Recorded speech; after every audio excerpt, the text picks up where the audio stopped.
Hi, everyone. Welcome to another episode of Version 1, a podcast where interesting people come to talk about their creative processes, imposter syndrome, inspiration, failures along the way, and much more. I'm your host, Waverly, and we are at My Friend's Basement podcast studio in Brooklyn. And you can listen to this wherever you get your podcasts, or you can watch the video version on YouTube. And I am joined today by my guest, Emily Roemer.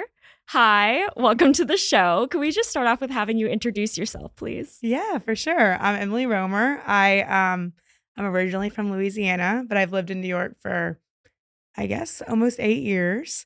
And I just love everything color, creative.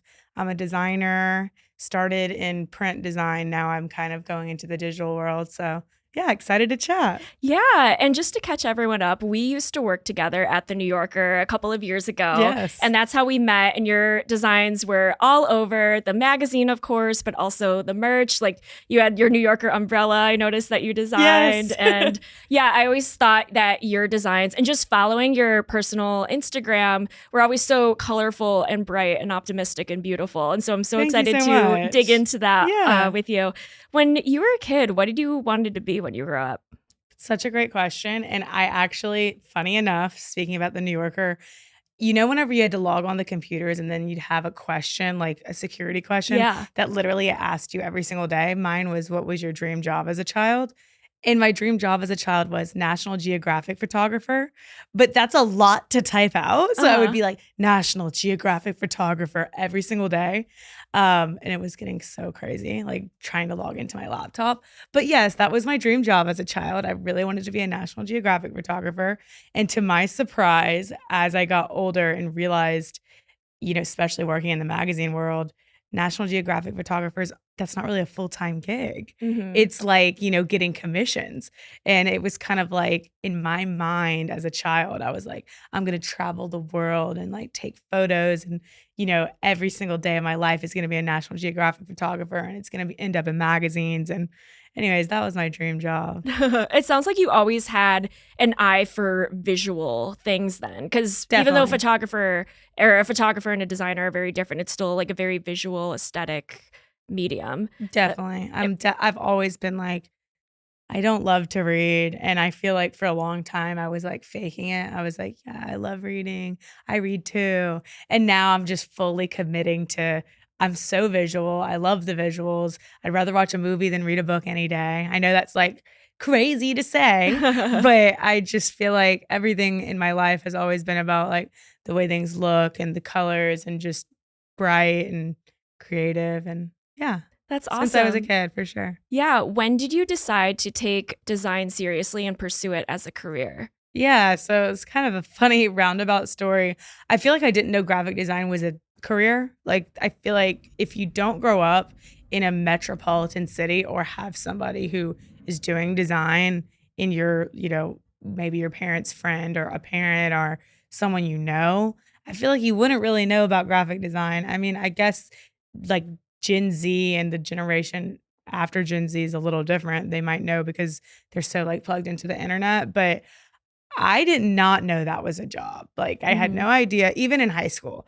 And so in high school, I was always the girl who was like, I'll design the poster for the up for prom, or I'll design the t-shirt for the volunteer day, and I'll do that just for fun. I was like, this is just a fun thing and it's creative and I love doing it. And I loved art class, but we weren't doing graphic design in art class. It's more like painting and fine art. And so whenever I went to college, I actually majored in poli-sci. Whenever I started freshman year, I was like, I'm going to do poli-sci. I love to public speak. I loved student council. Like I liked the camaraderie of it, I think, more than actually like anything else. But I was like, I guess I'll be a lawyer, but I was 18. I was like, how are you supposed to figure out what you want to do at 18 anyway? And so I did poli-sci for my first semester. And for my poli-sci final, there was these whiteboards. Well, there were rooms in our library at my college, and they were all like whiteboards, so you could write on every single part of the wall. And so I designed this like insane mural of the poli-sci final study guide to study, and then ended up failing the test. And I went to my teacher and I was like, I studied all night. Look at the evidence. And I took a picture of it really did look cool. It was like art. And I was like, this is how I studied. I wrote everything out. And she was like, you know what? I think you should probably go to the graphic design department. And I was like, what's that? And, originally, I was thinking once I started looking into art after that failed poli-sci class, I was like, maybe I should just do photography because I always did love it and always wanted to do it as a kid, but it did kind of scare me. I didn't know how. I mean, obviously, I have so many friends now who do such a great job and actually make a lot of money doing photography, but I feel like it's definitely a harder thing to get like a full-time job in versus design was like kind of like this thing. It was getting marketed to me at least as this like art form that also you could really like make into a career. So you could have a business and also, every business needs design. So that interested me. And then I was like, wait, I've been doing graphic design for years. I've been doing it since high school. I was doing it for the merch in high school. I was always doing the posters. I always am doing hand lettering. I was like, I can't believe this is a career. And then once I decided on that, it was kind of like full steam ahead. I switched my major and it was one of those like perfect moments in life where you're just like, this is exactly what I was supposed to be doing. And I felt so lucky after that. I was like, wow, I know what I'm meant to be doing. And I've never questioned it since. Wow, So that's it's really incredible. exciting. Yeah. Who were some of your favorite designers or like influences early on? Yeah. I mean, Milton Glaser is amazing. He did the I Heart New York logo and like the Bob Dylan poster that's iconic that most everyone have seen.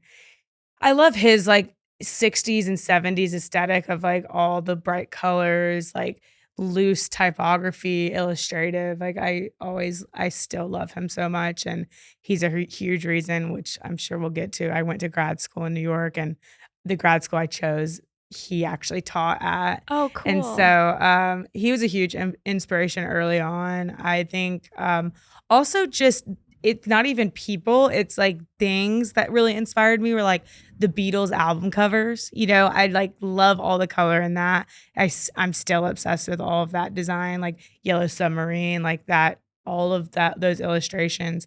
And of course, the New York Times Magazine. I mean, I feel like they've been doing insane work forever and like their funky type and like really just like breaking the boundaries of like traditional graphic design and publishing. I was obsessed with from since before I even was doing graphic design. Like I was always like, this is so cool. I didn't know it was graphic design at the time, but now it's all like makes sense. And then I was always like very critical of bad design. And I still am. Like I'm the person when we get to a dinner and the menu looks jank, I'm like, how can this place be good? They can't even typeset. Like I've always liked that. And so, I'm obsessed with Taylor Swift. I'm a Swiftie, but Same. she just her graphic design is not good. And I just feel that she needs help. I keep raising my hand. I'm like, her. one day. Yeah, because please. I always thought her Reputation album cover didn't look that good. No. Like with all the different fonts and the black and white. It didn't. And you could, there's an execution style that would look really good in that same vein. It just wasn't executed well. Sorry to whoever did it. But I feel like time and time again, like even with her Midnight's cover, I was like, really? You're using Helvetica? Like, of all fonts, you could have done anything else. This looks so like American Apparel. Anyways, one day she's going to come out with something. Hopefully she'll let me work with her one day. That's what I'm pushing into the universe. I can totally see it. I can totally see it because I was looking on your website and your Instagram earlier, and now that you say like, oh, you get inspiration from like the Beatles, I could totally see it. Like I didn't put it together in the moment, but like it's very colorful and bright and like poppy. I don't know anything about like proper design terms. No, totally. I use poppy all the time. Okay. Yeah. I love bright colors and I have a very particular color palette, I would say. Like I don't like pastels at all. And it's not like I don't like it, say, on other people or in other work. I just lean to this very particular color palette that I think I kind of stole from a lot of different areas, but I'd say the Beatles are a big area where I was like kind of I'm gonna take all their colors from their album covers. Like they were using really like rich, vibrant colors. Yeah. How would you describe your style and aesthetic to someone who's never seen any of your work before? Oh, that's such a good question. I would say definitely loud, colorful, expressive, warm, definitely typographic. Like I use type like it in most everything I do. Um, yeah, funky. Yeah. Yeah, I love that.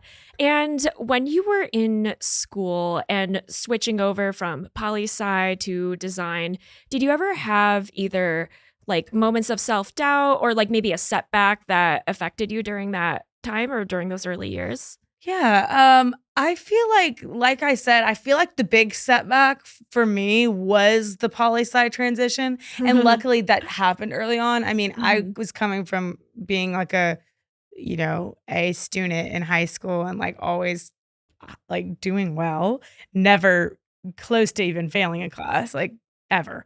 And so going to college and realizing, oh my gosh, I'm not good at all at poli sci, something that I thought was going to be my major, and I failed the final.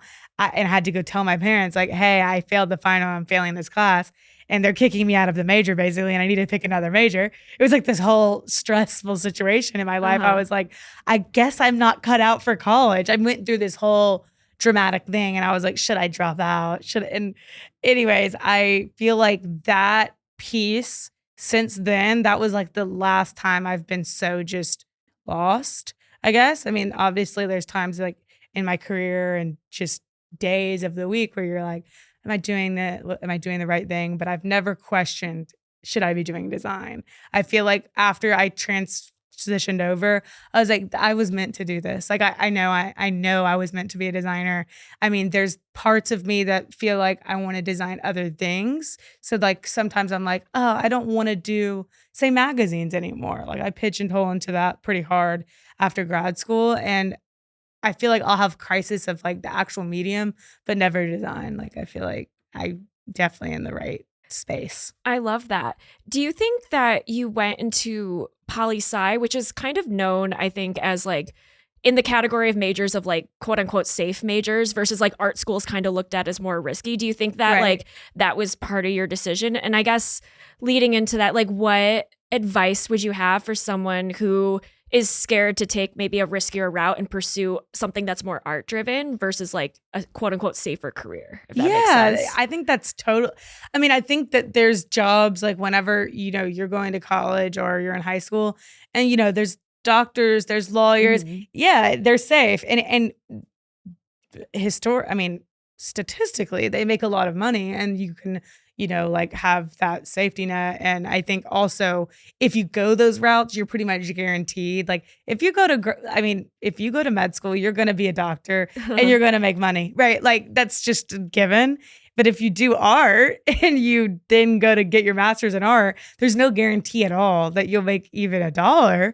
So, yeah, I definitely recognize that it's riskier, but I feel like I was I love it so much. I was never going to not let it work. So I was Uh-huh. like, this isn't going to be a problem for me because it's going to work. Like I will make it work because I love it and I want to do that. So I'm just going to like hustle. And I mean, I'm the type of person I'll stay up all night and work for days if I need to like, get a project done or if I need to pay my rent, And so it's Yeah. always been my headspace. So I was never really that worried about the risk.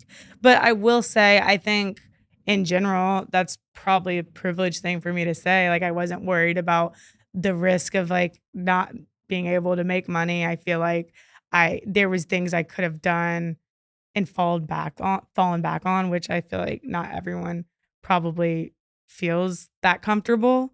So yeah, thankful for my parents because I feel like I don't know if I would have been as comfortable taking a leap, like switching, like you're saying, to a riskier major if I didn't have their support and didn't Mhm. have like, some in my mind, some kind of like, if it just totally doesn't work out, it's not going to be the end of the world. Yeah. But also, like, to that same different point, but same idea. I don't really think personally it doesn't matter what you do in undergrad.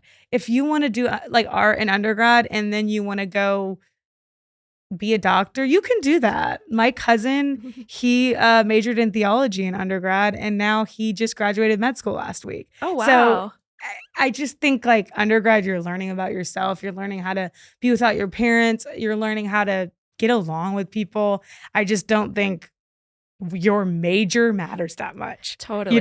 So do something you actually like Yeah. that you want to learn about. Yeah. Absolutely. Is that why you decided to go to grad school? Yeah, I think that grad school, several reasons I decided to go to grad school. I was feeling stuck had moved to New York right after undergrad, and I had interned here 2 summers in a row and got a offer to like with one of my internships to keep working full time for them, and I ended up declining it and doing freelance, like doing my own thing. I started an LLC when I was 22, and I just feel like in general people weren't taking me seriously. I mean, I was able to get clients and I was making some money, but it wasn't like projects that I really wanted to be working on. It was kind of which I mean, any starting job, it's like if I was at an agency, I probably wouldn't have been working on the projects I want to work on either. So it's kind of like, when you're 22, like you're not going to be doing your dream projects unless you're, doing personal projects and doing like thinking big. And so I was doing a lot of freelance for clients that were fine. It just wasn't fun. And I did that for 2 years. And then I was like, you know what? I want to go to grad school. I want to really focus on like some of the craft and design. And then also transparently, I think that the New York design scene is a hard scene to infiltrate in general. It's like, and I think design graphic design as a whole career is a little pretentious. Like I think that there's a lot of people in the field that are just kind of like, art snobs and like that is a vibe. And so I think in general I was like there's no way I'm going to be able to infiltrate the design scene unless I either do grad school, like get connections that way. I mean, I had joined the TDC and like AIGA, but still, like it's like you get to those things and I love going to them now. I know a lot of people, but I feel like at the time I was like this 22-year-old just moved to New York from Louisiana and I'm like, I don't know anybody. No, and nobody knows me. And just so I think there's a lot of reasons I wanted to go to grad school and I was just feeling stuck and I kind of lost in where do I want to take graphic design like for my career. And luckily I got into grad school and then well, not luckily COVID happened, but COVID happened and I was able to do grad school during COVID, which I feel like, it wasn't wasted time at all for me. It was like honestly a good time to have my head down and be really working on that versus I don't know, if I had just kept doing freelance, I think COVID would have been pretty hard for me. Yeah. I would have been probably not that many jobs coming towards me and just all around not working towards something as good as my MFA. So yeah, it worked out great. Yeah. What were some of those early lessons that you got during school that you've carried with you throughout your career? Grad school or yeah, or undergrad too. Yeah. That's a great question. So my grad school degree is an MFA in design and entrepreneurship. So like heavy on the like self-starter entrepreneurial design, which that's why I really wanted to go to SVA. That's where I went for that program. So I feel like in general, just being comfortable in your design aesthetic and your design choices and being able to just like talk to anyone in any room about why you made the decision. I think that that's really important to me. And like, it's made me able to talk to like any boss, high up person. I mean, I work at Amazon now, so I work with people who are like crazy high up compared to me. And I don't feel uncomfortable talking to them or their boss in a meeting and explaining why we did something or why I made a color decision or why the types like that. I think school and undergrad too, I think it makes you you're not just making decisions without being able to back them. Even if the backing is like somewhat of bullshit, you can at least have a backing and be like, I did this because of this, and not just I did it because it looked pretty. That's not cutting it. And so, and like when I work with clients, same thing. It's like being able to be like, I did it this way, and I think you should listen to me because so and so, and this is my resume. This is the work I've been doing. So I think, yeah, that's like the biggest lesson of all of school is just going through critiques and being able to like really seriously believe in why you did things and how you did them, I guess. Yeah, totally. My partner is a designer and went to art school, and he always says like art or design is knowing how to talk about it. And That's such a great point. Yeah, I completely agree. Couldn't agree more. And he also he does design for Google, and nice. he does like a bunch of different stuff. But he always like his like line that he always says to people, especially when he's speaking to non-designers, is he always goes, "Content informs design." It's 100% true. It's like, that's why I have a hard time at Amazon. It's a hard little puzzle because sometimes they're throwing me some, we call products at Amazon ASINs. Amazon has a very funny way of like funny language of their own. Interesting. Yeah. And so I get all these really ugly ASINs and they're like, make it look beautiful. And I'm like, well, the products are not beautiful. So, I can only do so much. Totally. But it's kind of a fun challenge. And I felt like at the New Yorker, for example, I mean, the typography is beautiful. Like Caslon is a great font, but it's also hard to design something really cool with. It's like old school type faces that are like, in the magazine, you're like, how am I going to make Caslon look like cool and trendy? But we somehow did it sometimes and it was fun. Yeah, totally. How do you balance what either a corporation that you're working for or a client that you're working with wants and needs versus your own expertise that maybe counters that? Yeah. I mean, I think it's definitely tough. I feel like I ran into that at the New Yorker a lot. Yeah, so that's why I thought to ask you, definitely. because just speaking from the video perspective, sometimes they'd have like an idea and it's coming from a non-video person, which is fine, but sometimes they don't understand like either how things are made or why we can't do it or why we have to do it differently. And then it's like not New Yorker enough, like in terms of like the brand versus like, but I'm like, oh, but this would be really cool, So it's always like a balance of like, wait, I think I know more, not in a mean way, but I know more. Yes. So like, I think we should do it this way, So like, yeah. And it's always like it could be very frustrating at times. Definitely. I definitely hear you. I mean, I think overeducating the people that you're trying to sell to it's really just sales. Like you're trying to sell an idea to somebody. So what I do is I'm like, okay, I'll execute it the way that you want it.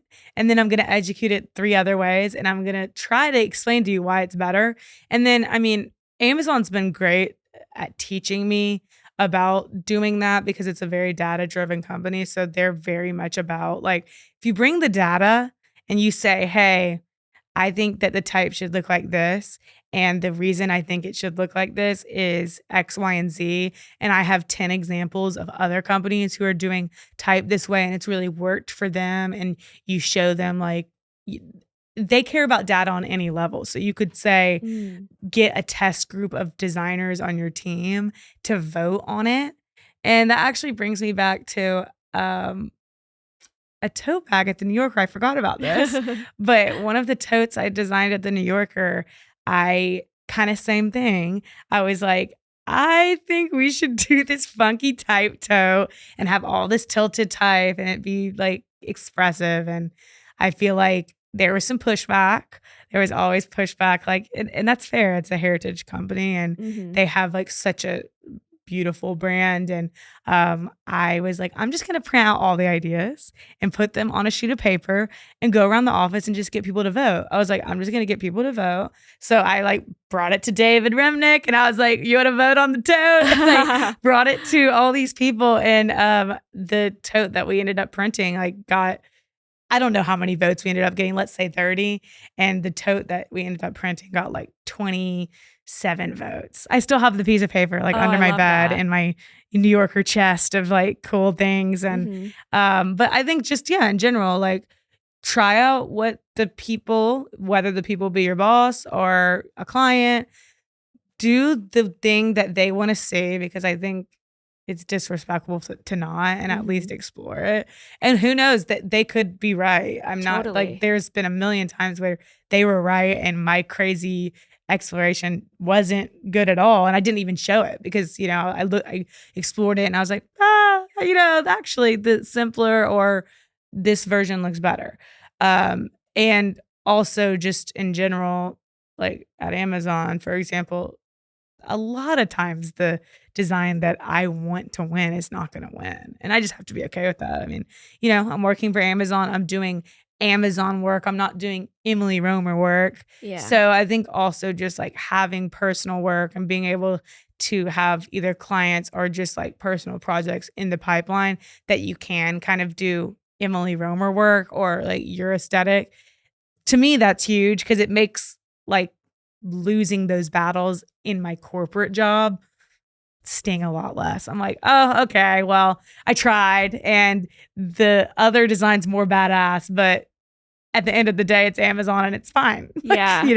Absolutely. So that's kind of also, you just have to be a little light about it. Like, I feel like I used to take things really seriously, especially in like my job. Like, why don't they like this? Why don't they want to go with this? And now I'm just kind of like, well, I'll just design something cool and have a dinner party and invite my friends over and present the design there, Yeah. just kind of that attitude Yeah, helps. totally. It's something that I've had to learn not to take personally, especially as I've gotten older, where I'm just like, oh, they don't like my idea. I must be bad at my job, or I must. Right, And you like then internalize spiral. it. Yeah, you're like, I'm terrible at this, and I'm not qualified. Imposter syndrome starts kicking in, and you're just like, oh my. But yeah, I think now I'm like, oh, they don't like it. It could be a million things, and it could just be oftentimes, especially at a company like the New Yorker, that is such a heritage 100-year company, or Amazon that has such a distinct and diverse audience. It's literally like their audience is everyone. Yeah. Like every single person, which is like a blessing and a curse because you're always like trying to struggle. I mean, juggle. Who are we really speaking to in this ad? Or who, is it too girly? Is it too, yeah. But I feel like you just can't take any of that seriously because you don't even know why they're making a decision. At the end of the day, I'll have my boss a lot of times be like, yeah, I liked yours better too. But the high up people are not going to agree with us. So. Yeah, totally. Could you walk me through what your creative process looks like from ideation and inspiration to seeing your design in whatever form it was meant to take, or whatever product you're making? Let me think of an example. Should I do like a client project or should I do like an Amazon project? What do you want? Whatever you want to do. Because I feel like it's different. Ooh, okay. I feel like at Amazon, it's a little less about my creative process and a little bit more about how the project managers are really controlling that. So it's like, they're like, here's the project. You have a few days for sketching. It's not on your timeline. When it's on my timeline, I feel like in a personal project, I feel like I'm pretty big on the idea stage. I think that's the most important stage because it's like, if I'm working with a client, say you came to me and you were like, can I do a logo? Can you do a logo and branding for me for a new restaurant, let's say? And I'm like, sure, let's do it. Can you send me in the next like 2 weeks? Can you just send me, I say like, you can text me, DM me on Instagram, like Pinterest. It can be pictures of like anything you saw just in the wild.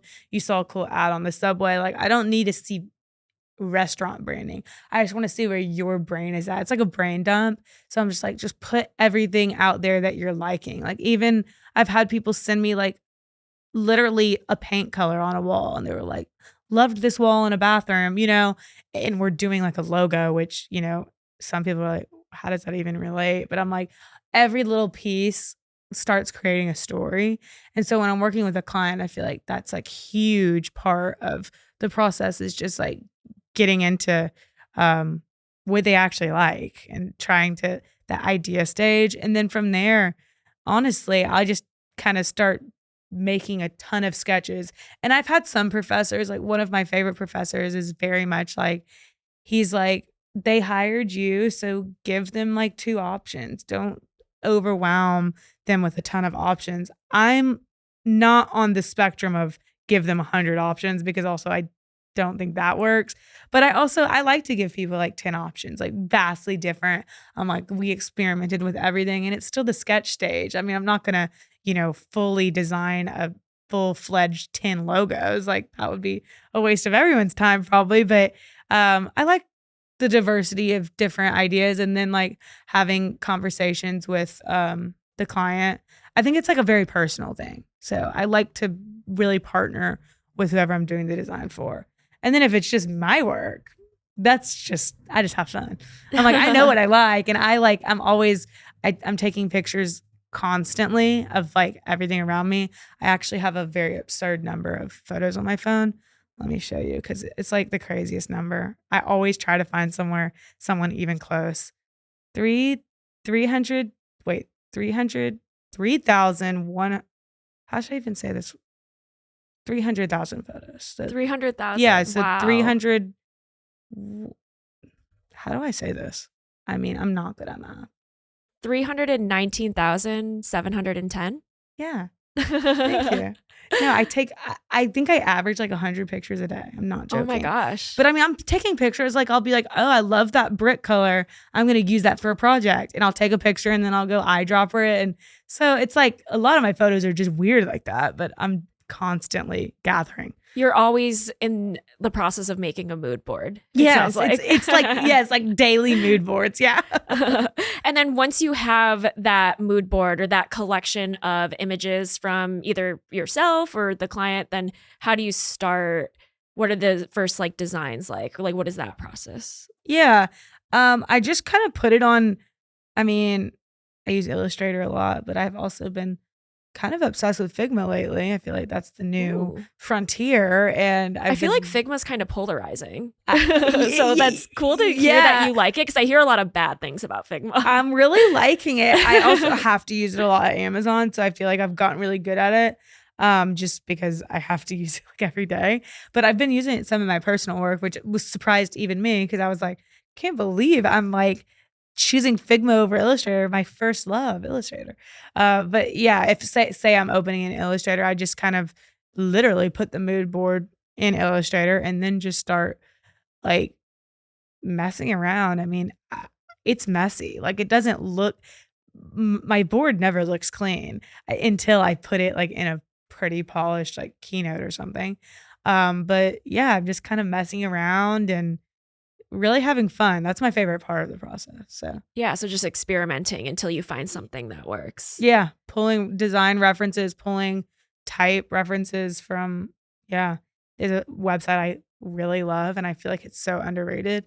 Fonts in Use. Oh. And it's literally like a website. I don't even know how they do it, but it just shows you like you could type in like NYC restaurants, Chinese food, and they will pop up with all these restaurants and tell you the typefaces that they used in the branding. It's the greatest website ever. So I use that a lot in that process too, because I'm like, oh, let's just go like look around at cool typefaces. And sometimes I'll literally have a typeface that I just think is so cool that I saw on Instagram or something, and then I have to create like a whole project around it. I act like this typeface. I don't even know what it's called. Oh, so cool. Kind of looks like Loewe sunglasses. Like that's what it gives me. And I just made this Amazon bumper sticker for my team. I love just that. Just because like I was like, I got to do something with this cool typeface. Are there certain times of day or times of year that you feel most creative and inspired? Definitely times of day. I'm a night owl and I feel like I can't even do anything creative till noon at the earliest. It's actually wildly inconvenient whenever you're working in a corporate setting because you're like, oh, great, I need to get on and like work, but I can't because it's like, I can't turn it on. It's like creative block is so real. I can't just say, I'm going to do all this right now and I'm going to be intensely creative and create this beautiful branding suite or something, or I really have to be in the like mood and headspace. I feel like there's things that can like get me there, but I feel like generally I'm an afternoon night person. Like I stay up really late designing, like sometimes, and I've always been like this since college, like staying up till like 3 or 4 because I'm just so on at that moment that I'm like, I'm not gonna go to sleep because I feel Yeah. like what if tomorrow I'm not in this zone and I just need to get it done, and it can really mess with my sleep schedule. Obviously, I'm trying to be better about it, but also if the work is good, like Yeah. whatever. If it works, it works. Yeah, but and I feel like the throughout the year, I don't feel a huge difference. I mean, when the sun's out, it's a huge just difference in my life. So I feel like the work is happier. But I would say it's a nighttime thing. Totally. Yeah. Do you have any either life experiences or maybe parts of your background that really influence your design eye? That's such a good question. I'm not really sure. I feel like I mean, growing up in the South, everyone wears bright colors, and that's just a thing. I mean, I wear bright colors. I famously, like, all my friends joke that I don't have black, and I really don't wear black. It's so rare. Like, I mean, if I'm in an all black outfit, either someone passed away or my friend who she actually is a fashion designer and she has her own fashion line. She every time she invites me to fashion week parties or her shows, I wear all black because it's very Mm, much her aesthetic. And she's like, yeah. "Oh, Emily dressed up for me." And I don't even look like myself. People Uh-huh. are like, "Emily." I'm like, "Yeah, I'm wearing all black today." So yeah, I feel like just in general, the South is very colorful in their clothes and just like aesthetic. So that could be something. I've never thought about this question, so I'm not really sure. My grandmother was really into scrapbooking, and I feel like she and my mom both have beautiful handwriting, and I actually really wanna make both of their, um, handwriting into fonts, both my grandmother and my Oh, mom, that's because beautiful. they both have just, like, such clean, really it looks like a typeface already, so I'm like so maybe it's some of that, and my mom she's not like a photographer by trade by any means, but I would say she's past the hobby stage, like, she's really good and spends a lot of time doing photography, so I guess that influenced me to just, like, creative outlet and things like that. Yeah. Oh, that's wonderful. That's really cool. As I was looking on your website earlier today, you have designed so many different things. I was so surprised. Like, it's like everything from like posters to tote bags to obviously things with magazines to I saw some cars or some vans you Oh, yeah? designed too, and little matchbooks. Like, it's just I was like, oh wow, she's Yeah, done I so love many physical things. stuff. Like, I love to Yeah, see things, like and I think that's such a designer thing, like, seeing things in the wild that are physical, it's, like, amazing, it was on your computer, and then it's printed on a van. Like, that's the totally. That's coolest so feeling. cool. I Yeah. actually didn't get to see the van in real life because it was in LA, it's Oh, very sad, but they took awesome pictures, so it's still cool. yeah. But yeah, I'm very much, like, into I just think everybody likes the little details of even matchbooks, for example. I had a dinner party last night for my Amazon coworkers and friends. Like they're my friends in real life now. But I made menus for the like printed out menus for the dinner party. And then I also was like, I'm just gonna go in extra stuff and make matchbooks. And so I made 6 matchbooks. There was only 6 of us, and put them at everybody's place setting. And everyone was like freaking out about that. They were like, "This is so cool!" It's just a little something. It doesn't even take that much time. Like I just went to Staples with some sticker paper, cut out the stickers, put them on matchbooks. But yeah, there's something about it being physical that makes I don't know, my heart sing. And Yeah. the same with the tote bag, like for the New Yorker. I mean, my favorite work, even though this might be a crime, because obviously the magazine work is so cool. My favorite work was always the merch. Like Uh-huh. whenever Nicholas, the creative director, would be like, "We have another merch coming down the line. You want to do something?" I'm like, "Yes, please, me." Like, yes. Like I just loved it. And yeah, a poster that gets printed. I mean, there's nothing better. I love print. I Yeah. just think it's so fun.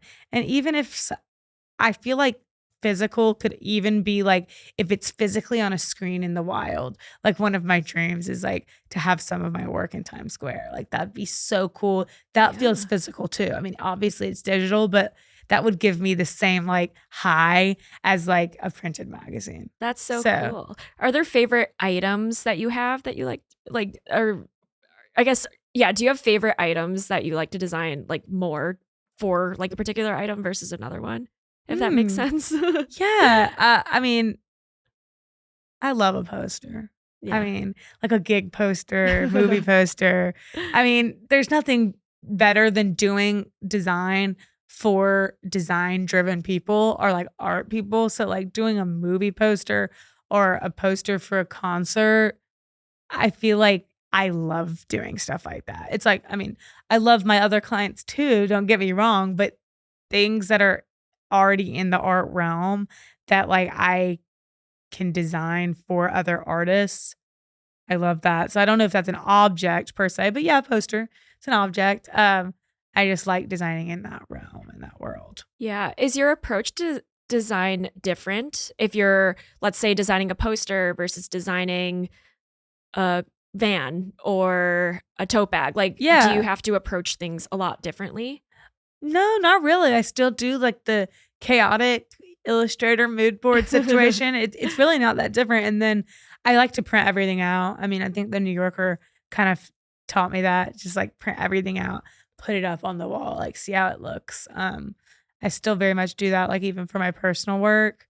So yeah, I would say it's all pretty much the same process. I mean, obviously, the later stages are different. You know, if you're doing Mhm. like print testing for a magazine versus print testing for a van is like, yeah, totally different. Yeah. But yeah, I think that my overall process in the beginning and middle is like same.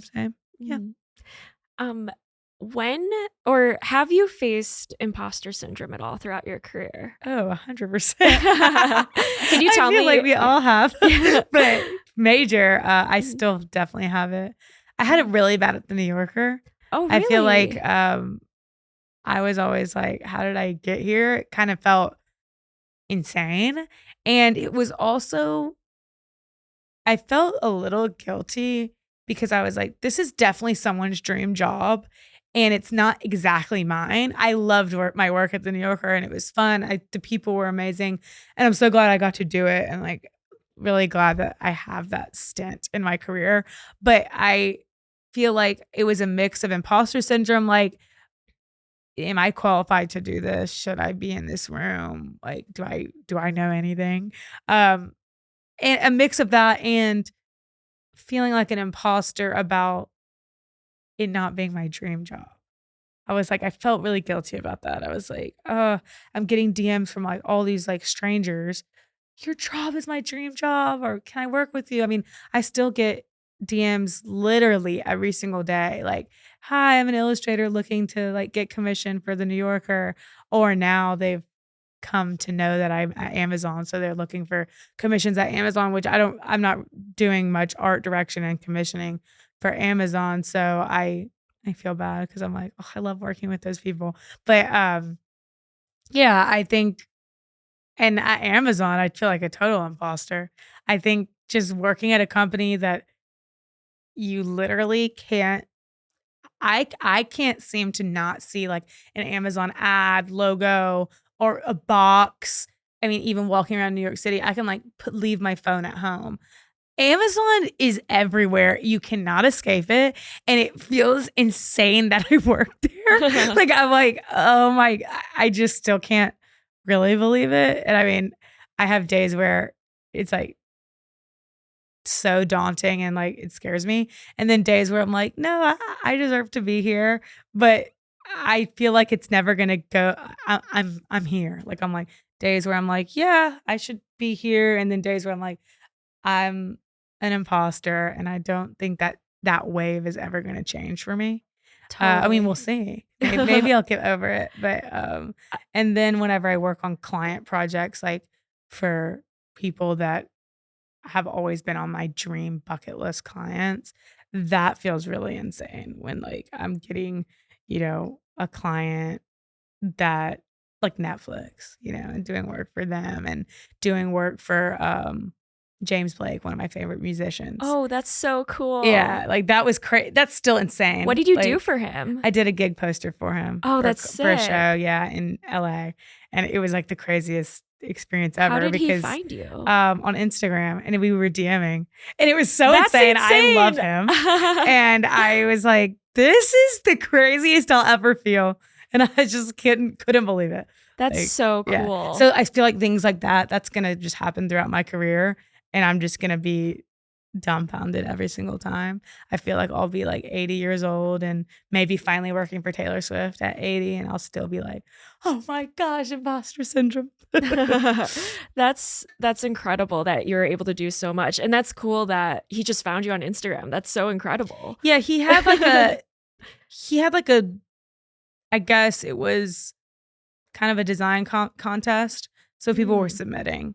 And I submitted something. Yeah. I love that. I mean, if now you're connected to James Blake, I'm sure Taylor Swift is not too many leaps in between the two, right? Like they have to have mutual friends in the industry. I'm always trying to like figure out, I'm like, who can I like LinkedIn or like email who knows Taylor? I'm always, there's always, it's always going on in my brain. For sure. I've got to make this happen. And I love when you were talking about like feeling guilty that this job wasn't your dream job. I felt the exact same way at actually two previous companies. One was the New Yorker, and then before the New Yorker, I was at HBO. And Wow. I got a lot of DMs from like people, because I was just a couple years out of college. I mean, I was a nobody. I was like a PA. So like it wasn't like I was I had any power at HBO at all. But I remember getting like DMs from people that went to my university and were like, how do I, do what you're doing? Like your job's my dream job. And I was miserable in that job. I've talked about it a lot because I just want to be transparent, because I feel like when people say, or when people hear like, oh, you work for HBO, that's so like cool and sexy, but it was really hard, and I actually was miserable out there, and I felt really guilty for being miserable because I should be so grateful to be there. I should be, whatever. And I ended up quitting that job without a second job lined up. I was interviewing for the New Yorker, but I hadn't gotten the job yet. So there was no guarantee that I would have ended up there. But my mentality at the time was, you know what, if it's somebody else's dream job, let them have it. Because I can't. Yeah, that's a good way to think about it. Yeah. But it did make me feel really guilty. So when you were talking about that, I was like, I resonate with that so much. Like I was like, oh my gosh, but at the same time, I feel like there's no perfect job. And I feel like me and my friends talk about dream jobs or like what are our dream aspirations. And I feel like it totally changes every year. My dad has this list of questions he asks us on me and my siblings on our birthday every 5 years. And one of the questions is, and just so we can, and then he'll read what we said 5 years ago. And it's interesting because your answers completely change. Like one of the questions is, what's your dream job? Like, what are you? And I'd love to look at it. I don't know what I said like 5 years ago. I'd like to know. I feel like it's coming up this next year, my next round. But one of the things I said last time I can recall was, it was like, what do you want most like in your next 5 years? And I said an in-unit washer and dryer. I love that. Still haven't gotten it. That's such a New York City specific answer. Yeah, I was like one day, and my dad's like, really? That's what you want? And I'm like, that'd be really nice. I feel like I've gotten over it though. I love my apartment, and I don't even think my apartment, I wouldn't leave even if someone offered me an in-unit washer and dryer because I've really settled in there. But yeah, I feel like the dream job thing, it just changes. Like, and once you get your dream job per se, then it's not your dream job anymore. Like automatically, like it's like driving a car off the lot. It's like, because all the glitter goes away. Because like, yeah, you might be working for like insert fancy company names here, but like it's still a job. Like corporations, even if they sound sexy on the outside, it's still like an office that still runs like any other non-sexy and you still have to do things that you don't want to do in any job. Yeah, except I do want to work for Loewe. Somebody hire me at Loewe. We're putting it out there, Loewe and I Taylor will Swift. move to Spain. What are things you tell yourself or maybe things you do to help get yourself out of any sort of negative mindset, whether that's imposter syndrome or lack of inspiration or anything like that? Yeah. I just feel like in life in general, you have bad days. I think, I mean, I'm really loving living next to the park. I live next to Central Park now, and that's been such a game changer for like, I feel like my mental health, but also just if I'm feeling stuck at work or frustrated, like with a coworker or anything, like just going on a walk or run, game changer. Like I'm immediately better. I also was having an insanely hard time at work last summer, just working crazy hours and weekends, and I felt like I was drowning. And I bought a dog on a whim, and it was the best decision I've ever made. I should have brought him. What kind of dog do you have? A Maltipoo. Wait, I have a Maltipoo. No way. Yeah, What's and his I name? got her on a whim too. No way. Like spontaneously. Yeah. When? 2 years ago. Oh my gosh, I got Parks in July. They have to meet. They This do. would be so cute. My Maltipoo though is like not a pure Maltese and poodle. She's like a Maltipoo, like 70%, and then she's like 30% a bunch of other breeds. Cute. According to like some doggy DNA test Parks. So is she's actually 75% poodle. Oh, and really? then 25% Maltipoo. I was going to say, she is really a giant Maltipoo. Oh, like really? when I meet other Maltipoos on the street, she looks like a giant version. Because most Maltipoos, your Maltipoo's probably what, like 12 pounds? 10? He's 4? Tiny. Wait, full grown? Yes. Okay, so Tati. He's so mini. Yeah. Tati's 19 pounds. No way. Well, they'll still love each other. But she has the proportions of a poodle, so she's like tall and skinny. Yeah, I love the long legs. Yeah. So cute. Oh my God, that's so funny. Wait, how We'll do you get a definitely dog get on a together. whim? Well, I feel like this is like derogatory to say these days, but I got him at City Pups. City Pups is a store on Lexington and 59th. It closed actually because now it's illegal to sell dogs in New York. Oh, but it was not illegal last summer, Mm. and that store was open for like I think 30 years or something. Oh wow! It's across the street from Bloomingdale's, and I used to go all the time just to you could play with dogs like in their pens, and they had all these puppies, and it was really fun. And so I would just go in there just to relieve stress. And then one day I walked in there, and it was actually the day before 4th of July. And so I knew I was going to be off the next day. And I walked in there and I saw Parks, and I was like, how much is this dog? And they told me, I was like, I'll take him. And they were like, are you serious? And I was like, yes, I'm sure. Love that. And I had been thinking about it for years, and I finally live alone. And so I was like, it wasn't totally rash, but it was like in the sense of like, I called my family and I was like, I got a dog just now. Oh my God, I love that. Yeah. And it has been so easy and seamless. I feel like people were like, it's going to be hard work and all this stuff. I'm like, I don't know. Maybe my dog's really easy, or maybe I just really needed a dog and I'm a huge dog person. I don't know what it is. I found it so easy. No part of it has been hard. I mean, I feel like the only hard part is financially, dogs are expensive, but so worth every penny. So worth it. Yeah. It's the best thing I've ever done. Oh, and he comes with me like on work trips.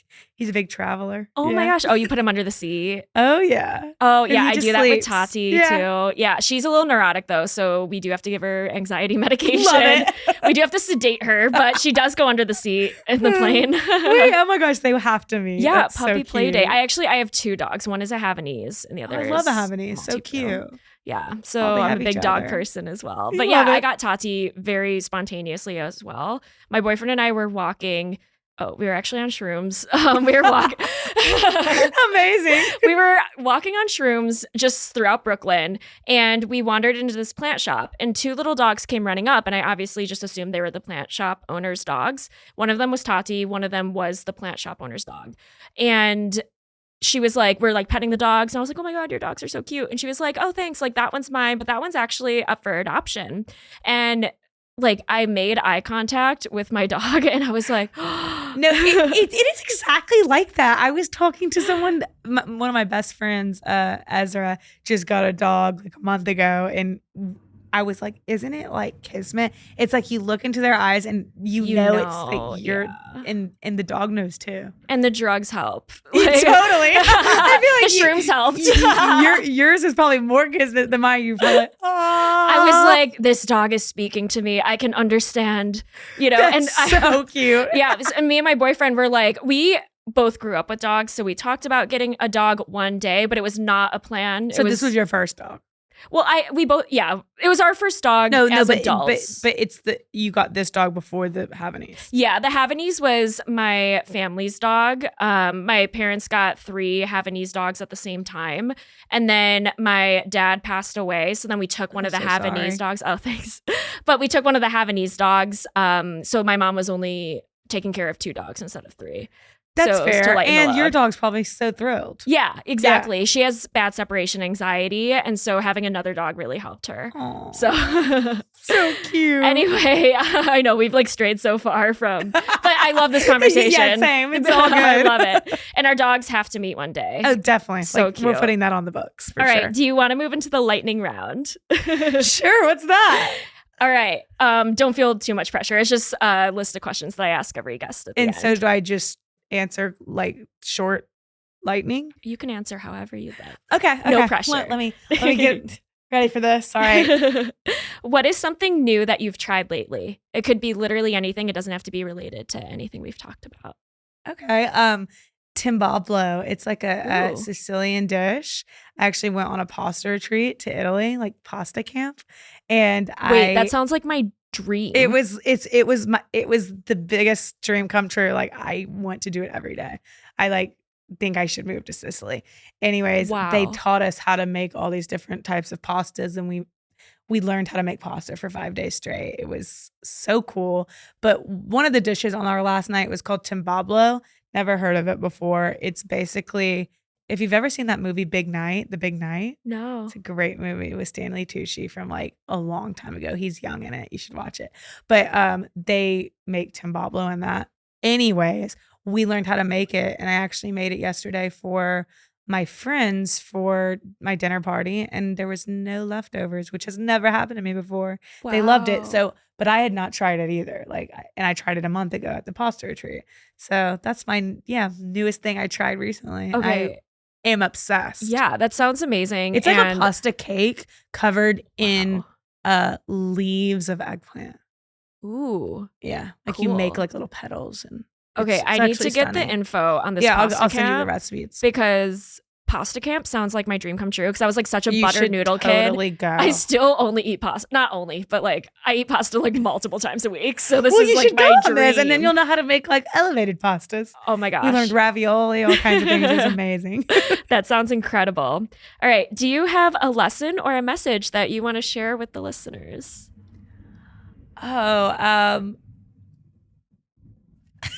That's a great question. I'm going to steal from Jack Johnson, the surfer musician. Vaguely, not yeah. really. He sings Banana Pancakes. He's kind of like a surfer dad band. Anyways, don't let dreams be dreams. I feel just do it, if you want to move to New York, if you live in a small town in Louisiana, just move to New York. It will work out, I think and it's not everything works out immediately. It's just everything falls in place. Everything happens for a reason. So yeah, don't let your dreams be dreams. Don't let life pass you by, I guess. If you want to buy a dog, get one. I love that. What is one thing you wish you knew when you were starting out?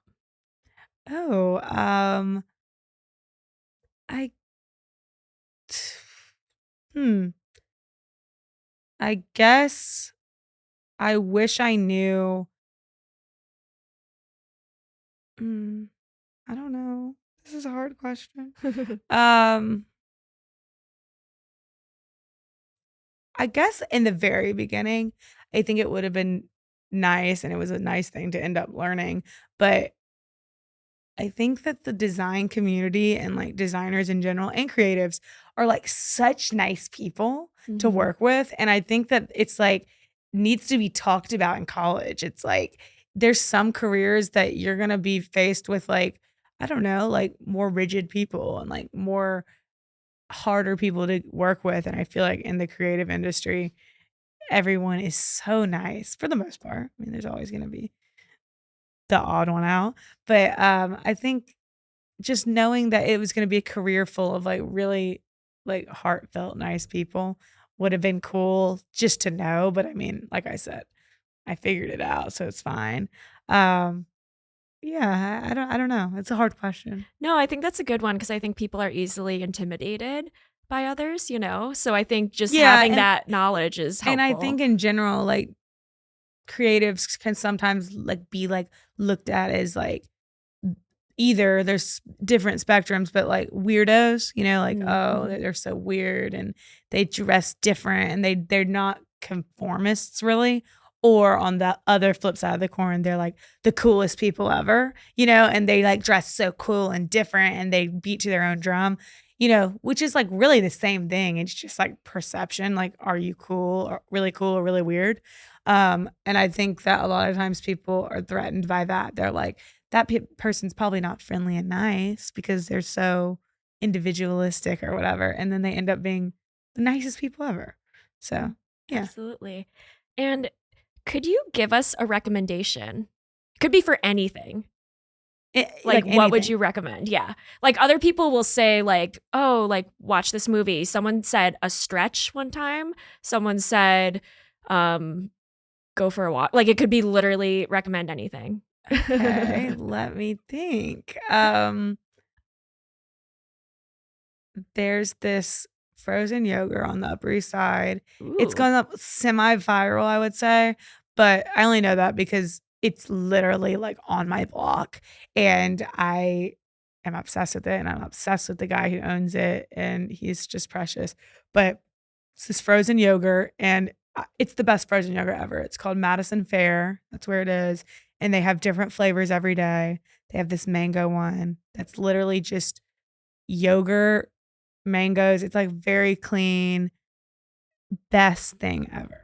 And like after a long walk in Central Park or before your walk, you could take it. Yeah. It's delicious. So. I love that frozen yogurt is making a comeback because I feel like it was such a thing in the 2010s. There were frozen yogurt shops everywhere. Yeah. And now they're nowhere to be found, but it sounds like they're coming back. No, I think because that's great. You know who else has a really good froyo is what's it called? Grocery store on the Upper East Side I go to like literally every day. Gristedes? Oh no, Butterfield's. Butterfield's Market. And it's on Madison and like I think 85th. And they have insane frozen yogurt. And they have like a seasonal flavor every month. And cool. Definitely try that one too. I'm so glad totally coming back. Yeah. Me too. It's delicious. Yeah, with like fresh fruit on it. And it feels healthy. I don't know how healthy it actually is, but it like feels definitely like it's feels not healthier than ice cream. Yeah. It does feel lighter. There's probably a bunch of like added sugar, so it's probably not that healthy, so but it feels healthy. Stuff, but whatever. Awesome. Emily, this has been fantastic. Thank you so much. Thank Could you you tell everyone where they can find you and look at all your designs and support your work? Totally. You can find me at Roemer Designs on Instagram, roemerdesigns.com for my portfolio. Yeah, it's pretty much where I live. I mean, my personal Instagram is where I post all the dinner party fun stuff. And that's just Emily Roemer. I love it. Thank you so much, Emily. Thank you. This was so fun.